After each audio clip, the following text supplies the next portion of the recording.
Meanwhile, on the battlefield, it seems the Russians are making steady progress in Kursk, having again absolutely hammered Ukraine's infrastructure with more missile attacks.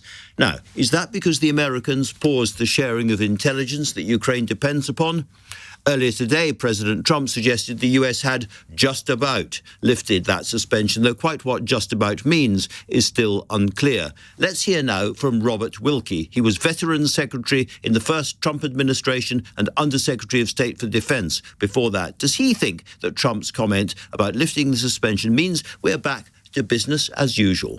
I do think that, and I'm also hopeful because I very much want to do everything that we can to protect Ukraine's sovereignty, that the flow of weapons will begin shortly.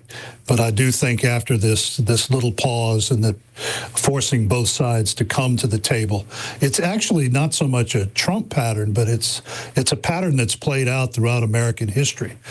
Dwight Eisenhower forcing the Koreans under Sigmund Rhee to the table, Richard Nixon forcing Golda Meir to actually feed the Egyptian Third Army before there was a ceasefire in the War of Atonement, and then Nixon again making noises and putting pressure on President Tu of South Vietnam to come to the table. So this is something that American presidents have been doing in the post-World War II era. That is really, really interesting, because that suggests you see this, as it were, as a jolt, a moment to sort of force a change in the dynamics rather than any big strategic shift of direction.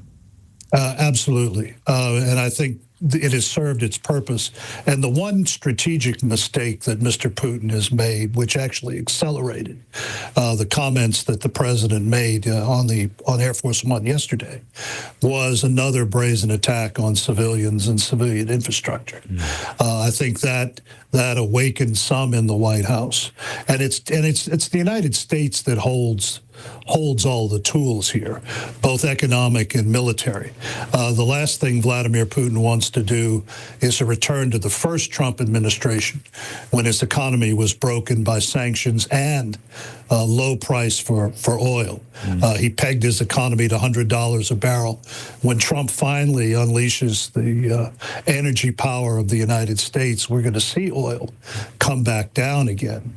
And Putin will also know that Trump can turn off the spigots to his banks and isolate him in that regard. And do you think that's what Trump was referring to when he had a sort of slightly vague comment about the stuff that keeps pressure on Putin that I know about and I haven't talked about yet, but he knows as well? Is that what he's talking about?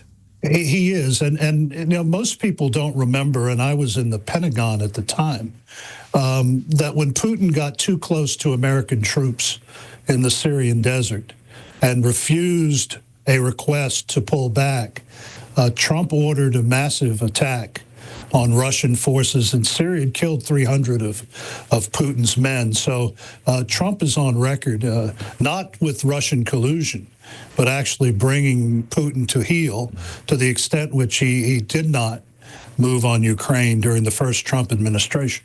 I'd like to come back to that in just a second, but just before we leave the issue of intelligence, do you think there has been unease or concern in America about the devastating impact of removing that intelligence from Ukraine, which did seem to make it much easier for Putin's forces to hammer infrastructure in particular, but also civilian areas?